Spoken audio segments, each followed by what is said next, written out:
You're listening to the Non-Del Influencers Podcast, brought to you by FirstFunding. Join host Matt Coles as he delivers powerful conversations to help non-delegated lenders succeed and scale in today's market. Good afternoon and welcome back to the latest episode of Non-Delegated Influencer. Thanks for joining our podcast today. I'm Matt Coles, National Sales Manager with FirstFunding. Today I am thrilled to be joined by Lauren Gustafson, National Director of Business Development with Strategic Compliance Partners. How you doing, Lauren? Yes, thank you for having me. I'm excited to be here again. Last time you weren't here with us, so I'm happy that you're here as well. So Lauren, one of my favorite things to do, I think it's around March of every year, a memory pops up on my Facebook, and it's a recording of your very first day in the industry. Yes. How interesting was it that your very first day was, I believe, an AIM conference in Irvine, California? Yes. And we were all joking about this new virus that was running around. Yep. In 2020, kind of thrown into the fire. I think, in the mortgage industry, that's how you start, right? In any role, you're just thrown into it and you figure it out. That's what happened. And my first day on the job, we are a remote company. So first time meeting anyone within the industry, you were one of those people. Our booths were right next to each other. And from then on out, I've been here for now over 5 years. You have been a great, now friend, but resource as well within the industry. So I appreciate you being there and kind of guiding me through some things as well. But it's been fun to see your journey, and I always love looking back at that video. And it's your very first day setting up a booth. It's fantastic. I love it. So fast forward now, what we are 5 years later here. Yes. Take me through your journey at Strategic Compliance Partners. Who were you when you first started at that company, and what are you doing today, and what's changed? Yeah, so I started as an account executive, and really just my role was being on the phones, talking to as many brokers as I could, telling them about Strategic Compliance Partners. I think SCP has been around over 10 plus years. But even back then, I don't think we were as known as we are today. So really just getting the word out there. And then that grew into now being the director of business development. I handle all referral partnerships, oversee marketing, as well as sales. What that looks like is, obviously you can connect with the brokers, but having referral partners like FirstFunding, being within that, we all want the same thing, right? We all want to talk to brokers. We all want to get in front of brokers and help them succeed within their business.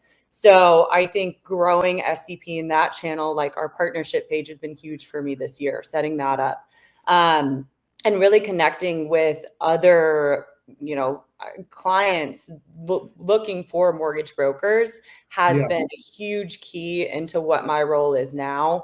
Again, still overseeing sales, but, instead of telling brokers who we are, brokers now know SCP, I would like to think, and we're established within this industry enough to where, key players like yourself and other partners have grown us so exponentially that we just have to present and do well at our job, to have those brokers. So it's been great to see over the years kind of the progress with not myself, but also SCP in general. You've probably seen some pretty incredible growth because a lot of people are coming back into the broker side of things for over, 2020, 2021, 2022. And then the natural evolution, some of them want to start doing some banking, and that's where you and I start working together. But let's talk a little bit about that side of it, especially at the very beginning. I've always thought of a loan originator as a really good hunter, wanting to go out and grow their business. And then they decide, hey, I'm going to go do my own thing, right? And probably, if I'm not mistaken, I don't want to put words in your mouth, compliance and all that goes into it. It might be one of the last things they think about. Right. Take me through what that looks like for your side. Yeah. So obviously they want to start their own business. They want to be their own boss. So that's really where those mortgage brokers come in and say, I can make more money. I can have my own schedule. I can do this. I have the backing to do it. But then all of a sudden they're like, oh, wait, I need this, or I need these policies. I have to do this reporting. And then they get kind of scared and say, wait, I've never done that before. Yeah. So that's kind of where we are thrown into there to say, okay, we do this every day. We know what you need to do, what you can and can't do. So, when it's honestly not feasible to have an in-house compliance officer in your team, that's when they're looking at our team.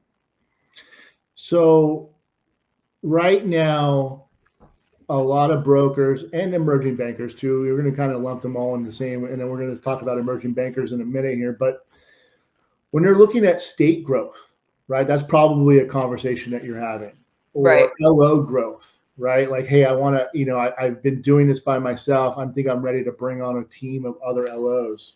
Mm-hmm. How does SCP help with the state? If I'm here in California, you're in Arizona, I know, as an originator, I know California state regulations. I know what the licensing requirements are, but I want to dip my toe in Texas and Iowa and Ohio and Florida. Take me through what you do for them when they want to know what the different states look like, reporting wise, licensing wise, net worth wise, all of that. Right. Yeah. So, obviously all states are different. All states require different things. Within the NMLS, it's not that easy to navigate. Right. And a lot of states like calling the same document something different. Right. So when you're going into the NMLS, when you're going into the NMLS to get licensed, number one, your company needs to be licensed in that state to do work in that state, right? You need to have a qualified individual, or have that individual licensing within that state as well.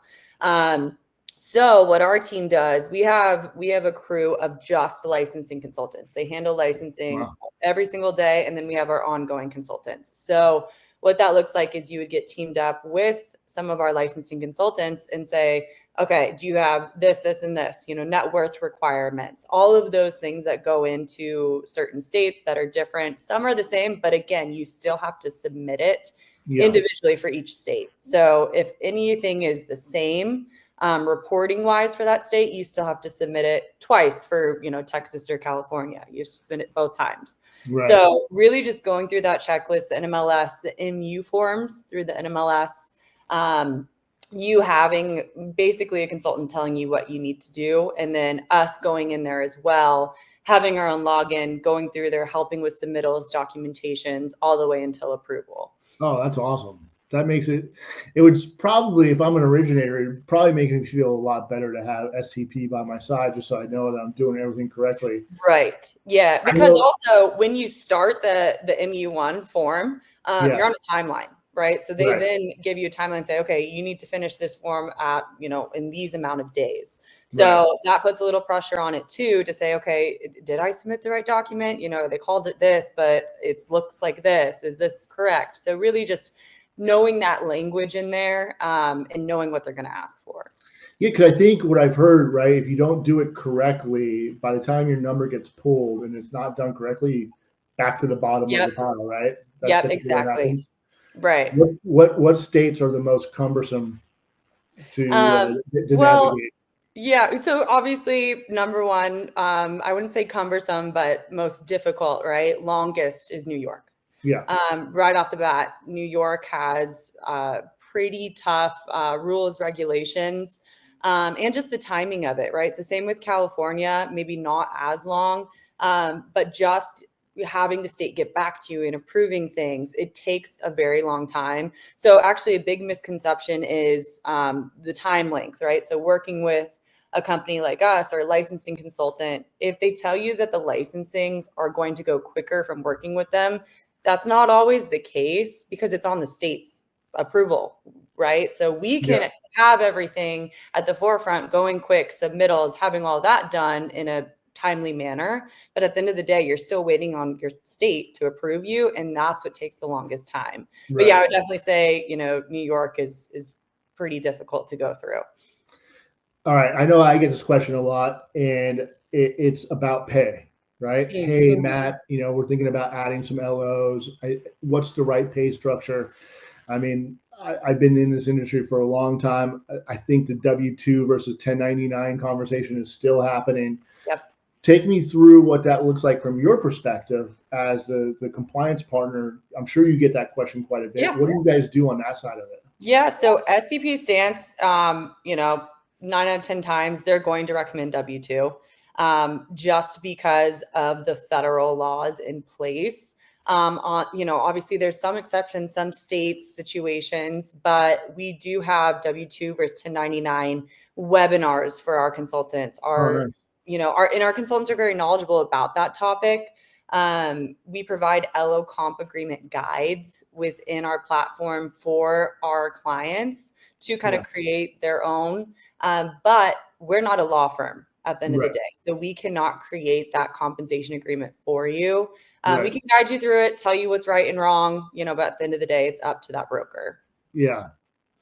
So then when you let's fast forward now to you worked with the broker. They come to you and they say, you know what, we're ready to make the move into the banking side of things. Mm-hmm. Obviously you and I connect on that quite a bit.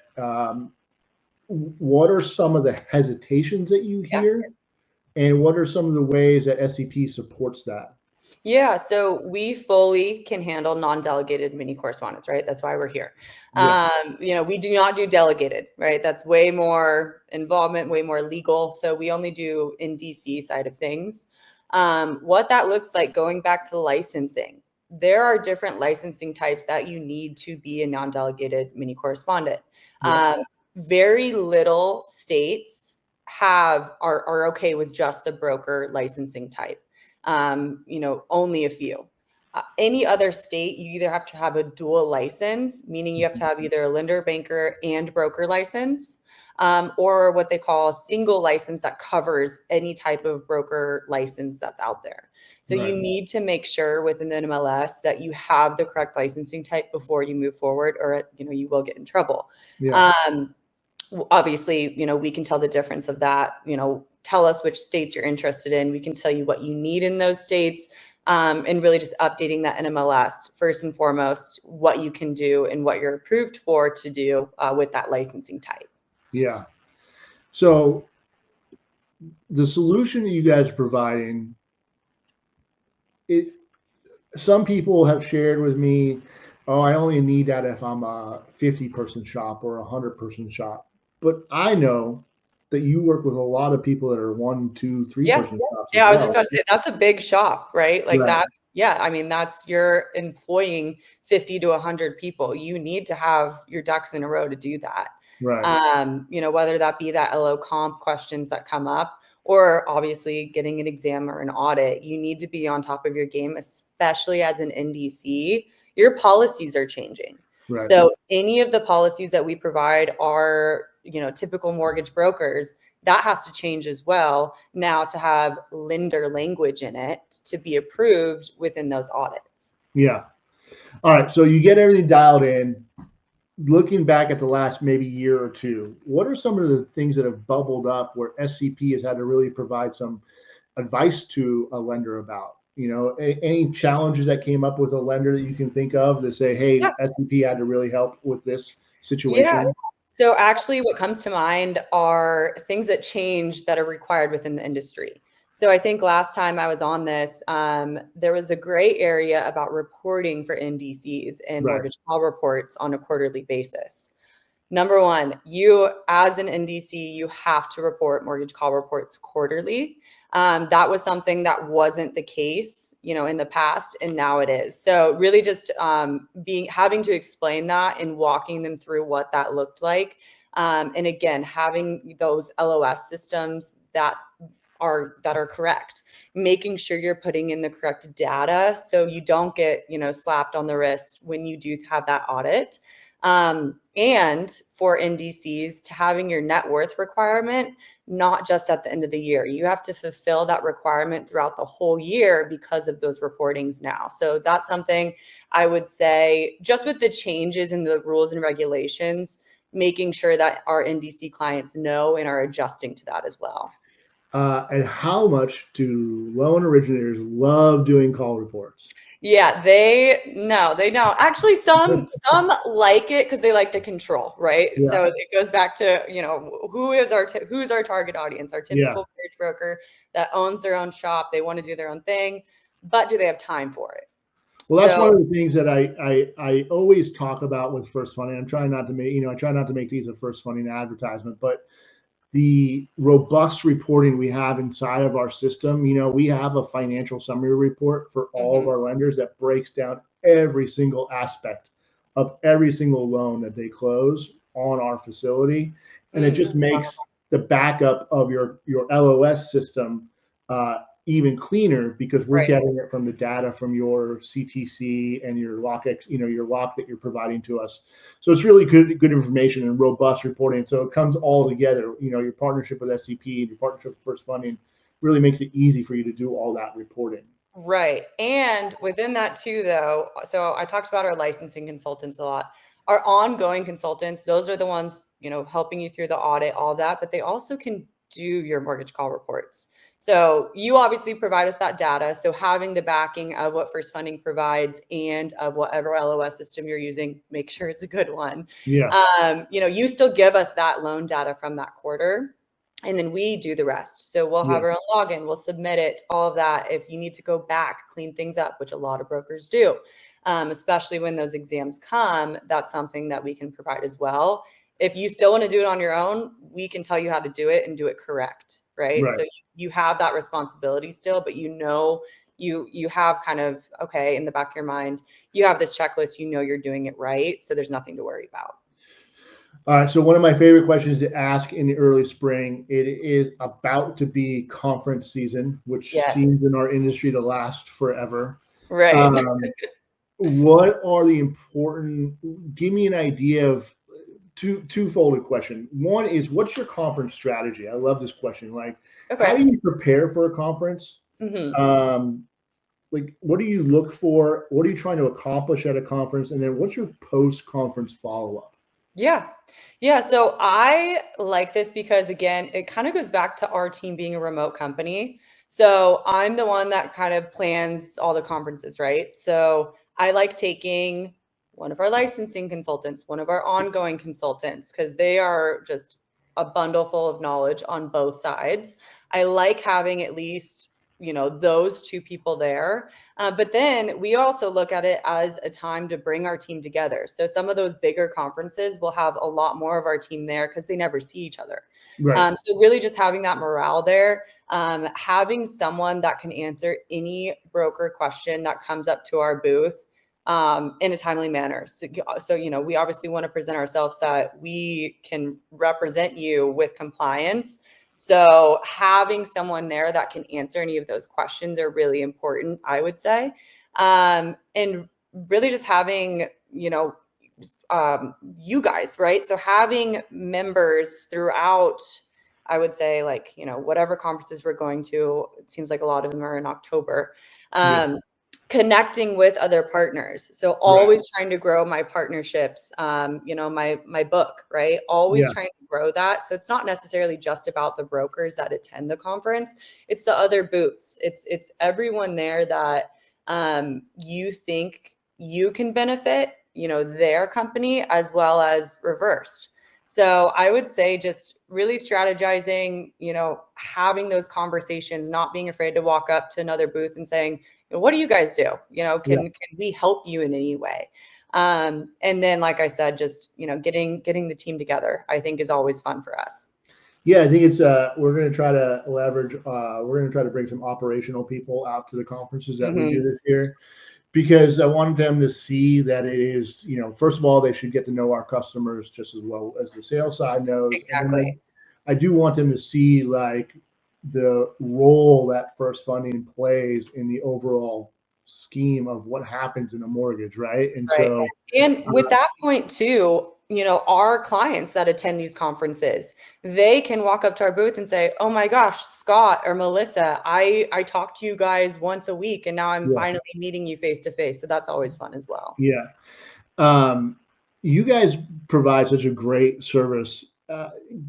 I just think that it's it's such an, I don't know that it existed, 10, 15, 20 years ago. And I think a lot of people just don't realize that they could kind of, I don't want to use the word offload, but to rely on you guys and your expertise. I just think it's such a valuable way to work so that you don't have to have this constant constraint of like, hey, am I doing everything right? You got a partner, like, listen, when I make sales calls, I always like to make a sales call. I almost dread making sales calls by myself because I want someone to bounce ideas off of. And the same thing probably goes with an originator, right? Like, hey, I'm thinking about doing this. What does this look like compliance wise? Right. What is this going to do to my costs? Whatever it might be, right? And just having you guys there.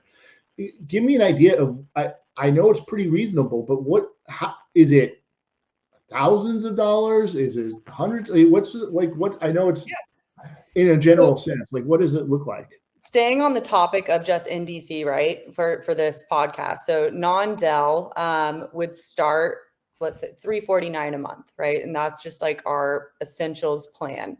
Yeah. We go all the way up to a plan called outsource that actually brings in a third-party company to be a business management person for you. So that can go into the thousands. And that's what's great about kind of where we stand is, like you said, we do have those opportunities and services for a one-man shop, but then we also can handle, the 150 man shop and kind of whatever they're looking for. So yeah, I would say it really just depends, right? How many states you have that can start adding up, but it starts at that 349 mark. And can go into 1,000 or so, just depending on how big you are. I do love SCP also because it reminds me a lot of FirstFunding. When people come up and talk to me about FirstFunding, I feel like they think it's like an organization of 100 or 150 people. Yeah. Right. And I'm like, no, I think we're 12. Right. Yeah. And that's exactly SCP is the same, right? Yeah, that's exactly how we are. But and I like it that way because we do that on purpose, right? So again, going back to those consultants, they're so vital to our team because of the relationship they have with our clients. So our clients don't dial into a hotline and talk to someone different every time, right? They know that they're talking to someone, they know who they're talking to, and they have that relationship base. And that's important because they're trusting us with compliance for their company. Yeah. So I like that. And then obviously we're actually looking for another consultant to join our team just because we have been growing. So we do that whenever needed, whenever we see fit, but still not overwhelm our clients with all these different people that they can talk to. And each consultant, has a skill set not like the other. So, they're well-versed in everything, but, it's cool to see that it's such a small company with making this big impact. So I want to get you out of here on this because I just read an article and I wish I had it up in front of me. And it made me laugh because it said something to the effect of mortgage bankers look forward to laxed regulations. Like, I think we've read this story before about lax regulation. So given the current, temperature of compliance, what's on your mind as you go forward in the next 3, 6, 9 months? Like what's the number one thing that you're looking at right now? Yeah. So I would say it's not going away. Right. So compliance we're not redoing 08, that I don't think personally that's going to happen.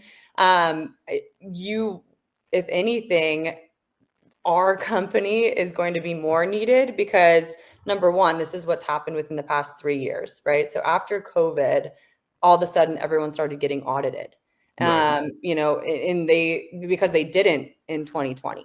And now they're saying, okay, we need all these, things in order. So it's something that I think is just going to, honestly, I don't want to say benefit SCP, but it is something that we're looking at to say, okay, when these trends happen, typically brokers contact us more, right? Because they want to make sure they're doing things correctly. They want to be overly prepared for whatever happens in the future. And that's just something that I think our team offers, just having that backing, and us basically in your back pocket to make sure you're not doing anything you can't be doing. Yeah, I would say, I mean, you got to navigate, right? I mean, there's federal regulations, there's Mhm. state regulations, and one of the things I always talk to a lot to my clients about is just because an investor says you can do it, please check compliance before Exactly. right? Just because someone else has interpreted something, don't put yourself in a position where if an audit comes around, actually, I do want to be one last question. Talk to me about audits. How do you guys support lenders that are going through the audits? Yeah. So number one, right when you get notified you're getting an audit, contact your team, contact your consultant, say, hey, I just got this notice. This is what they sent me. What do I do? We'll walk through kind of like the MU forms through the NMLS, right? So we'll walk through every single thing, help with documentations, reviewing files. We still will review files before that for audit prep, right? Yeah. So reviewing files, helping with responses. We would not talk to the auditor directly, right? Because we're not an employee of that company. We're not the broker owner. But we would be more of like a soundboard for you through that process, making sure you're okay. And then obviously just still having those policies in your back pocket that now you can say, oh, I've been paying SCP this, but now it's actually needed, here they are. So that's really cool to see too. And just, up until it's done and over with, our consultants will walk you through everything, hopefully ease your mind a little bit through that audit.